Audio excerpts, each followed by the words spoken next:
আসসালামু আলাইকুম ওয়া রাহমাতুল্লাহি ওয়া বারাকাতুহু। নাহমাদুহু ওয়া নুসাল্লি আলা রাসূলিহিল কারীম, আম্মা বাদ। সুপ্রিয় শ্রোতা, কাছে এবং দূরে, দেশে এবং প্রবাস থেকে যারা এই মুহূর্তে মাই টিভির অন্যান্য আয়োজন হক কথা অনুষ্ঠানটি দেখছেন, আপনাদের সকলকে প্রীতি, শুভেচ্ছা ও অভিনন্দন জানিয়ে শুরু করছি আজকের আলোচনা। প্রিয় দর্শক, আজ আলোচনার বিষয় হচ্ছে জিলহজ মাসের গুরুত্বপূর্ণ আমল। আল্লাহ সুবহানাহু ওয়া তাআলা কোরআনে হাকিমে ইরশাদ করেছেন, ইন্না ইদ্দাতাশ শুহুরি ইনদাল্লাহি 12 শাহরান ফি কিতাবিল্লাহি ইয়াওমা খালাকাস সামাওয়াতি ওয়াল আরদা মিনহা আরবাআতুন হুরুম। যেদিন থেকে আকাশ এবং জমিন আল্লাহ সুবহানাহু ওয়া তাআলা সৃষ্টি করেছেন, সেদিন থেকে আল্লাহ পাকের কাছে বছরে মাস হচ্ছে 12টি। আল্লাহ সুবহানাহু ওয়া তাআলা বলেছেন, এর মধ্যে অত্যন্ত সম্মানিত এবং অত্যন্ত গুরুত্বপূর্ণ 4টি মাস। নবী করিম সাল্লাল্লাহু আলাইহি ওয়াসাল্লাম বলেছেন, সেই 4টি মাস হচ্ছে জিলকাদ, জিলহজ, মুহররম এবং রজব। ইসলাম আসার আগেও এই 4টি মাসে কাফের মুশরিকদের মধ্যেও তাদের এ মাসের ব্যাপারে সম্মান ছিল, এ মাসের গুরুত্ব তাদের মাঝেও ছিল। ইসলাম পূর্ব জীবনেও এ 4টি মাসে যুদ্ধ, বিগ্রহ, মারামারি, কাটাকাটি এগুলো সম্পূর্ণ নিষেধ ছিল। অর্থাৎ এই 4টি মাসকে হারাম মাস বলা হয়।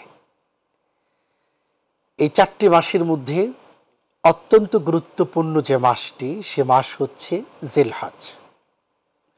নবী করিম সাল্লাল্লাহু আলাইহি ওয়াসাল্লাম বলেছেন, অন্যান্য সময়ে অথবা অন্যান্য মাসে ইবাদতের চাইতে জিলহজ মাসে মুমিন বান্দার ইবাদত আল্লাহ সুবহানাহু ওয়া তাআলার কাছে অনেক বেশি গুরুত্বপূর্ণ এবং অনেক বেশি ফজিলতপূর্ণ। এবং জিলহজ মাসে মুমিন বান্দার ইবাদত আল্লাহ সুবহানাহু ওয়া তাআলার কাছে অনেক বেশি পছন্দনীয়। তার মধ্যে জিলহজের প্রথম 10 দিন নবী করিম সাল্লাল্লাহু আলাইহি ওয়াসাল্লাম বিশেষ করে এই 10 দিনের কথা বলেছেন, যে এই 10 দিন আরও বেশি গুরুত্বপূর্ণ। আল্লাহ সুবহানাহু ওয়া তাআলা কোরআনুল হাকিমে ইরশাদ করেছেন, ওয়াল ফাজরি ওয়া লায়ালিন আশর, শপথ প্রভাতের এবং শপথ 10টি রাত্রির। রাইসুল মুফাসসিরিন আব্দুল ইবনে আব্বাস রাদিয়াল্লাহু আনহুমা এবং অধিকাংশ মুফাসসিরিনে কেরাম এই আয়াতের ব্যাখ্যায় বলেছেন, আল্লাহ সুবহানাহু ওয়া তাআলা যে 10টি রাত্রির কসম করেছেন, এই 10টি রাত্রি হচ্ছে জিলহজ মাসের প্রথম 10টি রাত্রি বা প্রথম 10টি দিন। একটি বিষয় খুব লক্ষণীয়, আল্লাহ সুবহানাহু ওয়া তাআলা কোরআনুল হাকিমে মানুষদেরকে বোঝাতে গিয়ে, নসিহত করতে গিয়ে অনেক কিছুর কসম খেয়েছেন। কলমের কসম খেয়েছেন, জাইতুন এবং 3 ফলের কসম করেছেন, তুর পর্বতের কসম করেছেন। মুফাসসিরিনে কেরাম লিখেছেন, আল্লাহ সুবহানাহু ওয়া তাআলা যে সকল বস্তুর কসম করেছেন, প্রত্যেকটা বস্তু অত্যন্ত গুরুত্বপূর্ণ। মানব জীবনের সাথে এগুলোর গুরুত্ব অনেক বেশি। অতএব আল্লাহ সুবহানাহু ওয়া তাআলা যেহেতু আয়াতে কারিমার মধ্যে জিলহজের প্রথম 10 দিন বা 10টি রাত্রির কসম করেছেন, এর অর্থ হলো এই রাত্রি এবং এই দিনগুলো আল্লাহ সুবহানাহু ওয়া তাআলার কাছে অনেক বেশি প্রিয় এবং মানুষের জন্য, বিশেষ করে মুমিনদের জন্যে এই 10টি রাত্রি, জিলহজের 10টি দিন অত্যন্ত গুরুত্বপূর্ণ। কারণ এই দিনগুলোর আমল নবী করিম সাল্লাল্লাহু আলাইহি ওয়াসাল্লামের বিভিন্ন হাদিস দ্বারা প্রমাণিত, আল্লাহ পাকের কাছে অনেক বেশি প্রিয়, আল্লাহ সুবহানাহু ওয়া তাআলার কাছে অনেক বেশি পছন্দনীয়। তাই আমাদের উচিত জিলহজের প্রথম 10টি দিনে অনেক বেশি ইবাদত করা। সুপ্রিয় দর্শক শ্রোতা, হক্কানি উলামায়ে কেরাম, বিজ্ঞ উলামায়ে কেরাম কোরআন এবং হাদিসকে বিশ্লেষণ করে জিলহজের এই 10টি দিনে, বিশেষ করে জিলহজের এই 10টি দিনে বিশেষ কিছু আমলের কথা ওনারা উল্লেখ করেছেন, যে আমলগুলো মুমিনদের জন্য অত্যন্ত প্রয়োজনীয়। কিছু আমল আছে যেগুলো সুন্নত কিন্তু অনেক বেশি ফজিলতপূর্ণ, কিছু আমল আছে সেগুলো ওয়াজিব, অবশ্যই করণীয়। আবার কিছু আমল আছে যেগুলো ফরজ, সেগুলো অবশ্যই করণীয়। এবার আমরা আলোচনা শুনব জিলহজ মাসের সেই গুরুত্বপূর্ণ আমলগুলো কি কি। প্রিয় দর্শক, জিলহজ মাসের অত্যন্ত গুরুত্বপূর্ণ একটি আমল হচ্ছে নবীজি সাল্লাল্লাহু আলাইহি ওয়াসাল্লামের হাদিস থেকে যেটা পাওয়া যায়, খুব বেশি তওবা করা। এই দিনগুলো আল্লাহ পাকের কাছে অনেক বেশি প্রিয়, বিশেষ করে প্রথম 10টি দিন 10টি রাত্রি। আল্লাহ পাকের প্রিয় এই দিনগুলোতে, আল্লাহ পাকের কাছে প্রিয় এই সময়গুলোতে মুমিন বান্দা তার জীবনে ঘটে যাওয়া গুনাহের জন্যে আল্লাহ পাকের কাছে ক্ষমা প্রার্থনা করবে। আল্লাহ সুবহানাহু ওয়া তাআলা মুমিনদেরকে ডেকে বলছেন, ইয়া আইয়ুহাল্লাযীনা আমানু তুবু ইলাল্লাহি তাওবাতান নাসুহা আসা রাব্বুকুম আন ইউকাফিরা আনকুম সাইয়্যাতিকুম ওয়া ইউদখিলাকুম জান্নাতিন তাজরি মিন তাহতিহাল আনহার। হে ঈমানদারগণ, তোমরা খাঁটি তওবা করো, যেই তওবার মাধ্যমে তোমাদের জীবনের সমস্ত গুনাহগুলো মাফ হয়ে যাবে। নবী করিম সাল্লাল্লাহু আলাইহি ওয়াসাল্লামও বলেছেন, আত্তাইবু মিনাদ যামবি কামান লা যামবালা। গুনাহ থেকে তওবাকারী ওই ব্যক্তির মতো যিনি সারা জীবন একটা গুনাহও করেননি। অর্থাৎ কোনো ব্যক্তি গুনাহ করার পরেও যখন সে আল্লাহ পাকের কাছে খাঁটি তওবা করবে, তওবার জন্য কিছু শর্ত রয়েছে। সর্বপ্রথম, অপরাধের জন্যে, গুনাহের জন্যে লজ্জিত এবং অনুতপ্ত হওয়া, এবং বর্তমানে গুনাহের কাজগুলো ছেড়ে দেওয়া, ভবিষ্যতে এই গুনাহগুলো আর কখনো করবে না এই মর্মে দৃঢ় প্রত্যয় গ্রহণ করা। এমন তওবা যদি কেউ করতে পারে, নবীজি সাল্লাল্লাহু আলাইহি ওয়াসাল্লাম বলেছেন, আল্লাহ পাক রব্বুল আলামিন তাকে একটি নিষ্পাপ মাসুম বানিয়ে দিবেন। সদ্য ভূমিষ্ঠ সন্তান যেমন নিষ্পাপ হয়, ঠিক তেমনি গুনাহ থেকে তওবাকারী এমন নিষ্পাপ হয়ে যাবে। নবী করিম সাল্লাল্লাহু আলাইহি ওয়াসাল্লাম আরও বলেছেন, কেউ যদি এই পরিমাণ গুনাহ করে, তার গুনাহগুলো যদি পৃথিবীর ফাঁকা জায়গাগুলোতে ছেড়ে দেওয়া হয়, তার গুনাহের পরিমাণ এত বেশি, গোটা পৃথিবীর সব ফাঁকা জায়গা ভরে যাবে। এ পরিমাণ গুনাহ যদি হয় এবং আল্লাহর কাছে খালেস দিলে তওবা করে, আল্লাহ পাক রব্বুল আলামিন বলছেন হাদিসে কুদসিতে যে আমি তার জিন্দেগীর সব গুনাহগুলো মাফ করে দিব, এবং এত পরিমাণ গুনাহ করেছে এগুলো আমি মাফ করব, বিন্দু পরিমাণ পরোয়া করব না। সুবহানাল্লাহ। এই জন্যে জিলহজের এই দিনগুলোতে বিশেষ করে বেশি করে তওবা করা। দ্বিতীয় নাম্বার হচ্ছে খুব বেশি করে জিকির করা। নবী করিম সাল্লাল্লাহু আলাইহি ওয়াসাল্লাম হাদিসে বলছেন, মা মিন আইয়ামিন আযমু ইনদাল্লাহি ওয়ালা আহাব্বু ইলাইহি মিনাল আমালি ফি হাযিহিল আশরি ফাআকসিরু ফিহিন্না মিনাত তাকবীরি ওয়াত তাহলিলি ওয়াত তাহমিদি। নবীজি সাল্লাল্লাহু আলাইহি ওয়াসাল্লাম বলছেন, এই 10টি দিন, জিলহজের 10টি দিনের চাইতে আল্লাহ পাকের কাছে আরও প্রিয় কোনো দিন নেই, এর চেয়ে বেশি প্রিয় কোনো দিন নেই। অতএব নবী করিম সাল্লাল্লাহু আলাইহি ওয়াসাল্লাম বলছেন, আল্লাহ পাকের কাছে এই প্রিয় দিনগুলোতে তোমরা খুব বেশি করে জিকির করো, তাকবীর বলো। তাকবীর হচ্ছে আল্লাহু আকবার, অর্থাৎ আল্লাহু আকবার খুব বেশি বেশি পাঠ করা। নবীজি সাল্লাল্লাহু আলাইহি ওয়াসাল্লাম বলছেন আর তাহলিল, খুব বেশি তাহলিল পাঠ করা। তাহলিল হচ্ছে লা ইলাহা ইল্লাল্লাহ, খুব বেশি লা ইলাহা ইল্লাল্লাহ পাঠ করা। নবীজি সাল্লাল্লাহু আলাইহি ওয়াসাল্লাম তাহমিদের কথা এখানে উল্লেখ করেছেন। আর তাহমিদ হচ্ছে আল্লাহ পাকের প্রশংসা, আলহামদুলিল্লাহ আলহামদুলিল্লাহ, আল্লাহ পাকের প্রশংসাগুলো করা। এছাড়াও নবীজি সাল্লাল্লাহু আলাইহি ওয়াসাল্লাম বলেছেন, যে ব্যক্তি খুব বেশি জিকির করবে, তার জবানকে তরুতাজা রাখবে, আল্লাহ পাক রব্বুল আলামিন তাকে এই ফজিলত দান করবেন। কিয়ামতের দিন হাস্যোজ্জ্বল অবস্থায় আনন্দ চিত্তে সে জান্নাতে প্রবেশ করবে। আল্লাহ সুবহানাহু ওয়া তাআলা কোরআনুল হাকীম ইরশাদ করেছেন, আলা বিযিকরিল্লাহি তাতমাইন্নুল কুলুব। শুনে রাখো, জিকিরের মাধ্যমে হৃদয়ের প্রশান্তি অর্জন হয়, হতাশা দূর হয়, দুশ্চিন্তা দূর হয়ে যায়। এজন্য খুব বেশি করে জিকির করা যে কোনো সময়। তবে উলামায়ে কেরাম হাদিসকে বিশ্লেষণ করে পরামর্শ দিয়ে থাকেন, মুমিন বান্দাদের উচিত জিলহজের 10টি দিনে খুব বেশি করে জিকির করা। তারপরে গুরুত্বপূর্ণ একটি আমল হচ্ছে নেক আমলের প্রতি খুব বেশি করে গুরুত্ব প্রদান করা, যাতে করে আমার আমলের সংখ্যা দিন দিন বাড়তে থাকে। এই দিনগুলো যেহেতু আল্লাহ পাকের কাছে অনেক বেশি পছন্দনীয়, অনেক বেশি প্রিয়, এই জন্য চেষ্টা করবো এই দিনগুলোতে অনেক বেশি আমল করতে। নবী করিম সাল্লাল্লাহু আলাইহি সাল্লাম বলছেন, ইন্নাল্লাহা লা ইয়ানজুরু ইলা সুওয়ারিকুম ওয়া আমওয়ালিকুম।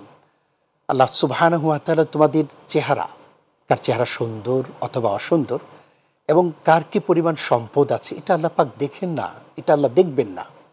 ওয়ালাকিন ইয়ানজুরু ইলা কুলুবিকুম ওয়া আ'মালিকুম। আল্লাহ সুবহানাহু ওয়া তাআলা দেখেন তোমাদের হৃদয়, কার হৃদয়ে, কার কলবের মধ্যে আল্লাহ পাকের ভয় আছে, মহাব্বত আছে, কি পরিমাণ ঈমান আছে, এবং বিশেষ করে কার আমল কতটুকু আল্লাহ সুবহানাহু ওয়া তাআলা এটা দেখেন। এই জন্যে বিশেষ করে এই দিনগুলোতে, বিশেষ করে এই 10টি দিনে নেক আমলের প্রতি অনেক বেশি যত্নবান হওয়ার চেষ্টা করা। সুপ্রিয় দর্শক শ্রোতা, জিলহজের গুরুত্বপূর্ণ একটি সুন্নত আমল হচ্ছে, যেটি নবী করিম সাল্লাল্লাহু আলাইহি ওয়াসাল্লামের একটি হাদিস বর্ণিত হয়েছে সুনানে ইবনে মাজাহ এবং সুনানে আবু দাউদে। নবী করিম সাল্লাল্লাহু আলাইহি ওয়াসাল্লাম বলছেন, যারা কোরবানি করবে, কোরবানির সামর্থ্য যাদের রয়েছে, তারা জিলহজের চাঁদ ওঠার পর থেকে নিয়ে কোরবানি করা পর্যন্ত এই পুরো সময় জুড়ে হাতের নখ, চুল এবং গোফ অর্থাৎ শরীরের অতিরিক্ত অবাঞ্ছিত পশমগুলো কাটবে না। এই 10টি দিন যদি নখ এবং এই পশম কাটা চাষা থেকে বিরত থাকে, নবী করিম সাল্লাল্লাহু আলাইহি ওয়াসাল্লাম বলছেন কোরবানির, পরিপূর্ণ কোরবানির একটি সওয়াব সে পেয়ে যাবে। অন্য হাদিস যারা প্রমাণিত, নবীজি সাল্লাল্লাহু আলাইহি ওয়াসাল্লাম যারা কোরবানি করবে তাদেরকেও অনুপ্রাণিত করেছেন, যাদের উপর কোরবানি ওয়াজিব নয়, কোরবানির সামর্থ্য যাদের নেই, তাদেরকে অনুপ্রাণিত করেছেন, বলেছেন তোমরাও এই আমলটা করো, যারাই করবে আমলটি তাদের জন্য একটি কোরবানির সওয়াব থাকবে। এই জন্যে আমরা জিলহজের চাঁদ উঠার আগেই নখ এবং শরীরের অতিরিক্ত অবাঞ্ছিত পশমগুলো কেটে প্রস্তুত থাকবো, কোরবানির আগ পর্যন্ত আর কাটবো না। তাহলে ইনশাআল্লাহ আল্লাহ পাক আমাদেরকে একটি কোরবানির সওয়াব দান করবেন। সুপ্রিয় দর্শক শ্রোতা, জিলহজের এই 10টি রাত্রি এবং বিশেষ করে 9টি দিন, এই দিনগুলোতে নবীজি সাল্লাল্লাহু আলাইহি ওয়াসাল্লাম দিনের বেলা রোজা রাখার জন্য নির্দেশ দিয়েছেন, রাতের বেলা বেশি থেকে বেশি ইবাদত করার জন্য নির্দেশ দিয়েছেন। নবীজি সাল্লাল্লাহু আলাইহি ওয়াসাল্লাম বলেছেন, জিলহজের 10টি দিন প্রতি দিনের রোজা, নফল রোজা, এক এক রোজার পরিবর্তে আল্লাহ সুবহানাহু ওয়া তাআলা পূর্ণ একটি বছর নফল রোজা রাখার সওয়াব প্রদান করবেন। সুবহানাল্লাহ। নবীজি সাল্লাল্লাহু আলাইহি ওয়াসাল্লাম বলেছেন, জিলহজের 1 তারিখ থেকে নিয়ে 9 তারিখ পর্যন্ত, যেহেতু 10, 11, 12 এই দিনগুলো কোরবানির দিন, এবং বিশেষ করে ঈদুল আজহার দিনের পরে, আগে এবং আরও পরে 3 দিন এবং ঈদের দিন, এই 5টি দিন হচ্ছে ইয়ামে তাশরিক। বিশেষ করে ঈদুল আজহার দিন এবং তারপরে 3 দিন, বছরে এই 4টি দিন, এবং ঈদুল ফিতরের দিন, এই 5টি দিন রোজা রাখা নিষেধ। বাকি দিনগুলোতে রোজা রাখা যেতে পারে, রোজা রাখতে পারে, তবে পূর্ণ একটি বছর রোজা রাখা এটা বড় কঠিন। নবীজি সাল্লাল্লাহু আলাইহি ওয়াসাল্লাম এখানে অনুপ্রাণিত করেছেন জিলহজের প্রথম 9টি দিন, যেহেতু ঈদের দিন রোজা রাখা যাবে না, তারপরও 3 দিন, আরও 2 দিন রোজা রাখা যাবে না, এবং এই দিনগুলো বাদ দিয়ে জিলহজের প্রথম 9টি দিন আমরা রোজা রাখতে পারি। নবীজি সাল্লাল্লাহু আলাইহি ওয়াসাল্লাম বলছেন, এই দিনগুলো এক একটি দিন রোজা রাখলে 1 বছর রোজা রাখার সওয়াব আল্লাহ পাক রব্বুল আলামিন দান করবেন। এজন্য আসুন এই দিনগুলোতে রোজা রাখার জন্য আমরা চেষ্টা করি, রোজার জন্য প্রস্তুতি নিতে থাকি। ঠিক তেমনিভাবে জিলহজের 10টি রাত্রি, বিশেষ করে কোরআনুল কারীমে আল্লাহ পাক রব্বুল আলামিন 10 রাত্রি, সরাসরি রাত্রির কথা এসেছে। নবীজি সাল্লাল্লাহু আলাইহি ওয়াসাল্লাম বলেছেন, এই রাত্রিগুলোতে ইবাদত করলে, প্রতিটি রাত্রির পরিবর্তে, প্রতিটি রাত্রির ইবাদতের পরিবর্তে আল্লাহ সুবহানাহু ওয়া তাআলা একটি করে কদরের রাত্রিতে ইবাদত করার সওয়াব আমাদেরকে আমল নামায় দান করবেন। সুবহানাল্লাহ। অথচ কদরের রাত্রির ফজিলতের বর্ণনা স্বয়ং আল্লাহ দিয়েছেন কোরআনুল হাকিমে। লাইলাতুল কদরি খায়রুম মিন আলফি শাহর। কদরের একটি রাত্রির ইবাদতের ফজিলত হচ্ছে কমপক্ষে 1000 মাস ইবাদতের চেয়ে উত্তম এবং অনেক বেশি সব আল্লাহ পাক রব্বুল আলামিন দান করবেন।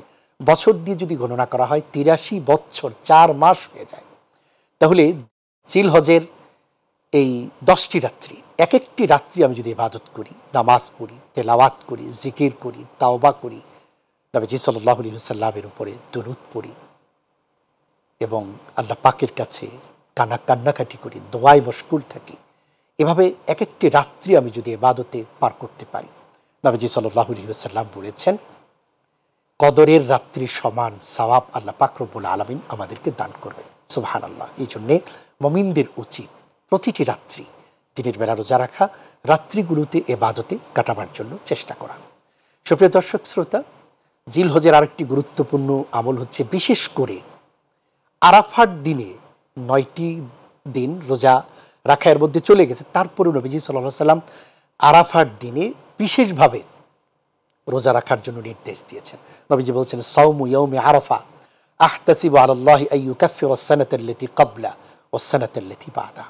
আরাফার একদিনের রোজা আমি আশা করছি আল্লাহ পাক রব্বুল আলামিন এই রোজার পরিবর্তে, রোজার বিনিময়ে বান্দাকে তার পিছনের এবং সামনে যে বছরটি চলে গেছে এবং যেই বছরটি আসবে 2 বছরের গুনাহ আল্লাহ সুবহানাহু ওয়া তাআলা মাফ করে দিবেন। নবীজি সাল্লাল্লাহু আলাইহি ওয়াসাল্লাম বলেছেন যে এই দিনে, আরাফার এই দিনে আল্লাহ পাক রব্বুল আলামিন সবচেয়ে বেশি সংখ্যক অপরাধীদেরকে, জাহান্নামী লোকদেরকে জাহান্নাম থেকে মুক্ত করে জান্নাতি ঘোষণা করেন। নবীজি সাল্লাল্লাহু আলাইহি ওয়াসাল্লাম হাদিসের মধ্যে এসেছে আশুরার দিনের রোজা এবং জিলহজের এই 9টি রোজা, আইয়ামে বীজের রোজা, প্রতি মাসে 13, 14, 15 এই রোজাগুলো খুব গুরুত্বের সাথে নবীজি সাল্লাল্লাহু আলাইহি ওয়াসাল্লাম রাখতেন এবং সাহাবায়ে কেরামদেরকে এই রোজাগুলো রাখার জন্য বিশেষভাবে অনুপ্রাণিত করেছেন। একই হাদিসে আরেকটি বিষয় এসেছে, নবীজি সাল্লাল্লাহু আলাইহি ওয়াসাল্লাম ফজরের ফরজের আগে 2 রাকাত সুন্নত অত্যন্ত গুরুত্বের সাথে আদায় করতেন এবং সাহাবায়ে কেরামদেরকেও গুরুত্ব সহকারে সুন্নত 2 রাকাত সুন্নত আদায় করতে নির্দেশ দিয়েছেন। অতএব বিশেষ করে আরাফার দিনের এই রোজাটি আমরা রাখার চেষ্টা করব এবং এটি কোন দিন রাখবো? জিলহজের 9ম তারিখ, আমাদের দেশে অর্থাৎ বাংলাদেশে জিলহজের 9 তারিখ যেদিন হবে ওই দিন এই রোজাটি রাখতে হবে।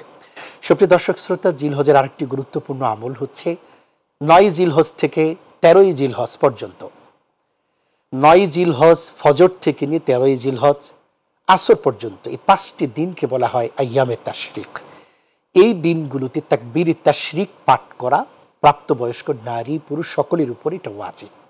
নবী করিম সাল্লাল্লাহু আলাইহি ওয়াসাল্লাম নির্দেশ দিয়েছেন প্রতি 5 ওয়াক্ত নামাজের পরে, সেটা জামাতের সাথে আদায় হোক কিংবা একাকীভাবে আদায় হোক, নারী পুরুষ সকলেই তাকবীরে তাশরিক অর্থাৎ আল্লাহু আকবার, লা ইলাহা ইল্লাল্লাহু আল্লাহু আকবার ওয়ালিল্লাহিল হামদ, এই তাকবীরটা আদায় করবে। প্রত্যেকের উপর এটা ওয়াজিব। এটা শুরু হবে 9 তারিখ ফজর থেকে এবং শেষ হবে 13 তারিখ আসরের পর পর্যন্ত পড়ে, তারপর এটাকে শেষ করবে। জিলহজের আর একটা গুরুত্বপূর্ণ আমল হচ্ছে কোরবানি, যেটা 10, 11, 12 এই তারিখগুলোতে আদায় করতে হয়।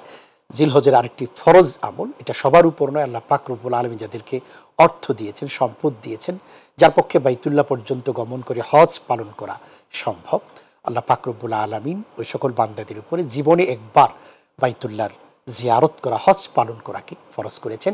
ইসলামের অত্যন্ত গুরুত্বপূর্ণ 5টি বুনিয়াদের মধ্যে অন্যতম একটি হচ্ছে হজ। হজের এই বিধানটিও জিলহজের এই মাসে আদায় করতে হয়। আল্লাহ পাক রব্বুল আলামিন আমাদের সকলকে জিলহজের যে আমলের বর্ণনাগুলো আমরা শুনেছি, সব আমলগুলো অত্যন্ত গুরুত্বের সাথে করার তৌফিক দান করুন। আমিন। ওয়া আখিরু দাওয়ানা আলহামদুলিল্লাহি রাব্বিল আলামিন। আসসালামু আলাইকুম ওয়া রাহমাতুল্লাহি ওয়া বারাকাতুহু।